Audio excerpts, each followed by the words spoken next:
Baiklah, hari ini kita akan berbicara tentang Ibnu Sina. Yang mana Ibnu Sina itu menulis sebuah kitab yang sangat fenomenal berjudul Asy-Syifa. Asy-Syifa ini kalau bahasa translate biasanya itu disebut dengan obat, ya. Tetapi syifa yang dimaksud oleh Ibnu Sina ini adalah syifa bagi seluruh fakultas jiwa manusia. Manusia itu ada fakultas spiritual, ada fakultas mental atau fakultas intelek, ada fakultas imajinasi, ada fakultas penalaran, ada fakultas indrawi. Nah, mengindra itu sebenarnya adalah kegiatan daripada jiwa juga.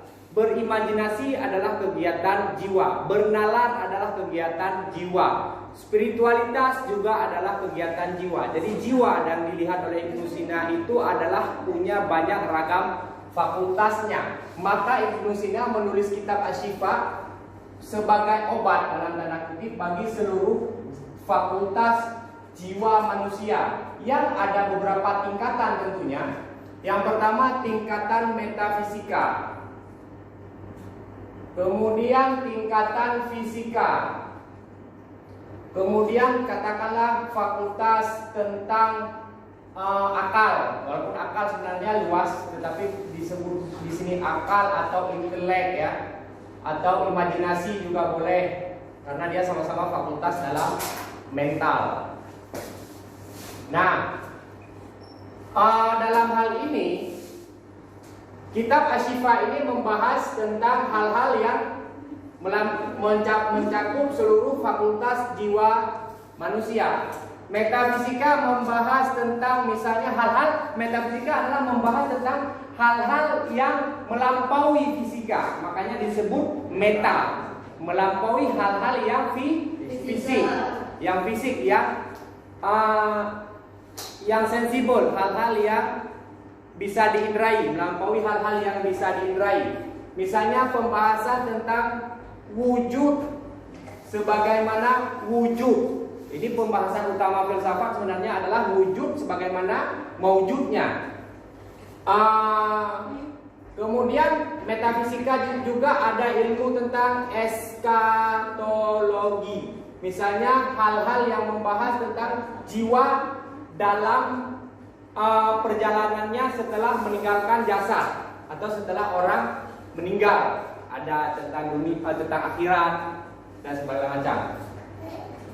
Wujud menurut Ibnu Sina ini terbagi kepada beberapa bagian. Yang pertama itu adalah wajib al-wujud li nafsihi. Wujud wajib li nafsihi ini adalah wujud yang ada karena dirinya sendiri. Dia tidak diwujudkan oleh yang lain, dia ada karena dirinya sendiri, yang wujud yang niscaya. Pembagian wujud lainnya adalah mungkin al-wujud. Mungkin al-wujud ini berada dalam posisi antara ada dengan tiada. Dia menjadi ada ketika diberikan wujud oleh wajibul wujud li nafsihi. Dia bisa dikatakan antara ada dan tiada ketika dia belum diberikan wujud. Tapi dia punya potensi aktual menjadi wujud ketika diberikan al-wujud li nafsihi. Ketika wajib al-wujud li nafsihi memberikan wujud kepada mungkin al-wujud, maka akan muncul wajib al-wujud li ghairihi. Ghairihi ini maksudnya adalah wajib wujud yang aktual, sudah nyata, daripada dia sebenarnya dalam posisi mungkin al-wujud tadi. Ketika diberikan wajib al-wujud memberikan wujud kepada mungkin al-wujud, maka dia aktual menjadi wajib al-wujud li ghairihi. Dia wujudnya itu niscaya, mutlak, ada, sudah aktual, tetapi dia bergantung kepada wajib al-wujud li nafsihi yang memberikan wujud kepadanya. Ada satu lagi konsep, yaitu tentang mumtani al-wujud. Ini sama sekali tidak punya acuannya. Rujukan konsep ini tidak ada, karena memang mumtani al-wujud itu tidak ada mutlak. Seperti sekutu Tuhan, Syekhul Bari, itu tidak ada sama sekali. Ini gagasan penting dalam metafisikanya siapa? Ibnu Sina. Kemudian kita membahas tentang intelek. Intelek membahas tentang konsep-konsep seperti ilmu logika atau ilmu mantik. Ada juga membahas tentang ilmu matematika. Ini kedua ilmu ini berada pada ranah mental, ranah pikiran. Coba dibayangkan, ada pengetahuan, objek pengetahuannya itu adalah hal-hal yang hanya ada di dalam pikiran kita. Dia terbagi kepada dua hal, logika dan matematika. Bedanya di mana? Logika itu adalah ilmu yang membahas tentang konsep-konsep bentukan pikiran. Dia itu hanya berada dalam konsep. Ilmu logika membahas tentang universal, partikular, genus, spesies.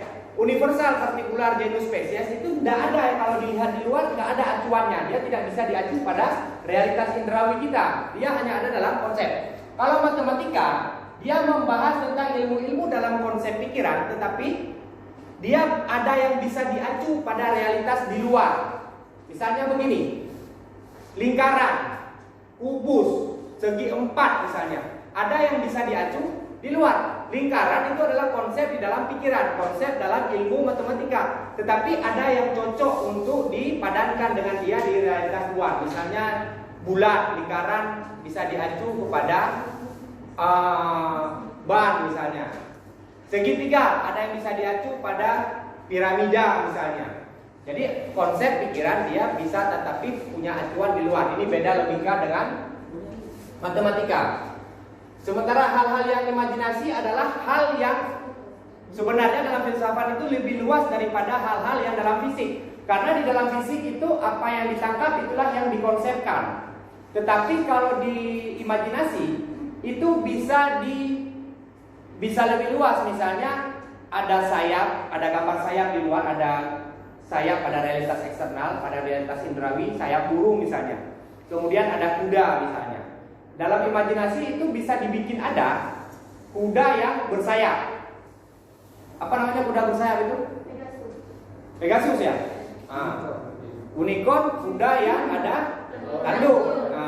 Jadi itu ada dalam ranah imajinasi. Jadi ranah imajinasi itu lebih luas daripada ranah indrawi. Ini ranah imajinasi ini penting sebenarnya. Orang dulu bercerita untuk membangun hikmah, kebijaksanaan, membangun moral segala macam itu pakai cerita-cerita imajinatif untuk membuat orang lain tergugah. Kalau sekarang fasilitas itu sangat jarang dipakai orang ya. Sastra-sastra sekarang juga terlalu sastra-sastra yang sangat mementingkan akuratnya dengan realitas. Sastra-sastra realis ya gitu ya. Kemudian dalam intelek ini kemudian kita bahas tentang fisika. Fisika itu adalah ilmu-ilmu tentang hal-hal yang terindrawi. Misalnya ilmu fisika, kemudian ilmu kimia misalnya, ilmu biologi misalnya. Nah, ini pembahasan-pembahasan dalam fisika.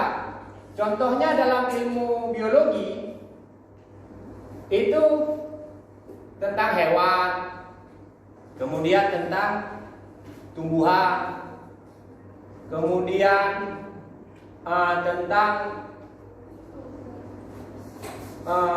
fisik ya. Itu nanti salah satunya adalah medis ya, pengobatan. Nah, medis ini atau kedokteran, inilah yang sangat digandrungi orang barat dari pemikiran Ibnu Sina untuk diambil jadi acuan, salah satu acuan penting dalam membangun ilmu kedokteran modern. Jadi orang barat itu sangat kenal dengan kitab Asifanya, khusus bagian ini saja yang mereka ambil. Kalau ini tidak mereka sukai karena mereka pengen hal-hal yang konkret gitu ya. Kalau filsafat itu sebenarnya yang paling penting itu adalah metafisikanya, khususnya tentang ilmu tentang wujud itu tadi. Nah, dalam hal ini nanti ada konsep gerak dalam Ibnu Sina untuk menunjukkan bagaimana potensi berubah menjadi aktual. Misalnya potensi kertas, potensi ini adalah aktual. Kertas ini adalah aktualitas daripada kayu. Dari kayu dia aktual menjadi kertas. Dia juga sekaligus adalah potensi. Dia adalah aktual daripada kayu dia juga adalah potensi sebagai apa misalnya? Sebagai abu misalnya ketika dibakar.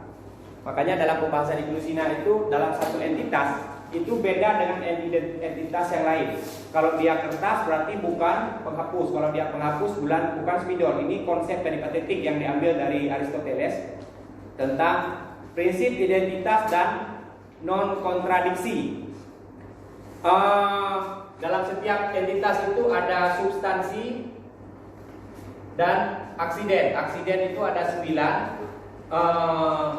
Kualitas, kuantitas, kemudian waktu, tempat, posisi, aktif, pasif dan segala macam ada 9. Kemudian substansi ada 5, jiwa, akal dan sebagainya. Nah, pembahasan jiwa dalam Ibnu Sina itu terdapat banyak fakultas, yaitu tingkatan ya. Jiwa tumbuhan, jiwa hewan, kemudian jiwa manusia. Jiwa tumbuhan apa aja? Ini yang saya ingat ya, nanti bisa dilihat di buku filsafat terakhir. Tumbuhan itu punya potensi menyerap, jiwanya itu bisa menyerap nutrisi, makan dengan akarnya kalau pohon umumnya ya. Kemudian ada bisa berkembang biak, seperti dicangkok atau bisa dia punya tunas kayak apa? Kayak pisang ya.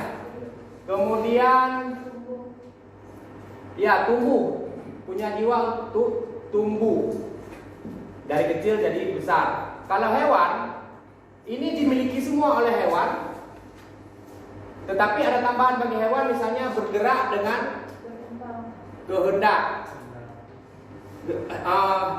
Tumbuhan tidak bisa bergerak dengan kehendak. Kalaupun ada tumbuhan yang makannya serangga, itu dia bergerak karena dia ya untuk menyerap nutrisi itu tadi. Kalau hewan bisa bergerak dengan kehendak. Misal, kalau kita lepaskan seekor harimau di ruangan ini, kalau harimau dilepaskan di ruangan ini, dia bisa bergerak dengan kehendak kan? Mau pilih yang mana gitu kan misalnya. Dia bisa bergerak dengan kehendak. Kalau tumbuhan nggak bisa. Kemudian apalagi yang dimiliki oleh hewan tidak dimiliki oleh tumbuhan? Daya tarik hasrat. Daya tarik hasrat. Hasrat ya, hasrat. Daya tarik. Insting, ada insting juga. Insting misalnya merawat anak, ada kasih sayang misalnya di hewan ya. Ada takutnya gitu ya, ada apa istilah? Ada estimasi ya. Estimasi. Estimasi itu maksudnya adalah hewan itu bisa takut ya, bisa suka ya. Dia takut dengan apa misalnya ada kancil, dia itu ada harimau pasti sembunyi gitu ya, karena ada daya takut itu, daya estimasi. Manusia juga punya semua daya ini, menyerap nutrisi, berkembang biak, tumbuh, gerak dengan kehendak, estimasi. Tetapi yang dimiliki oleh manusia tidak dimiliki oleh hewan adalah daya intelek, akal, berpikir. Manusia bisa berpikir, yang lain nggak bisa berpikir. Makanya kalau lihat monyet lama-lama duduk walaupun tangannya begini, dia nggak mikir itu sebenarnya. Karena berpikir itu adalah kegiatan bernalar ya. Bernalar ini hanya bisa dimiliki oleh manusia. Nah, makanya nanti akal juga ada banyak pembagian ya dalam filsafatnya Ibnu Sina. Dalam hal ini sepertinya yang hal-hal yang umum dari pikiran Ibnu Sina sudah bisa diringkas dalam kajian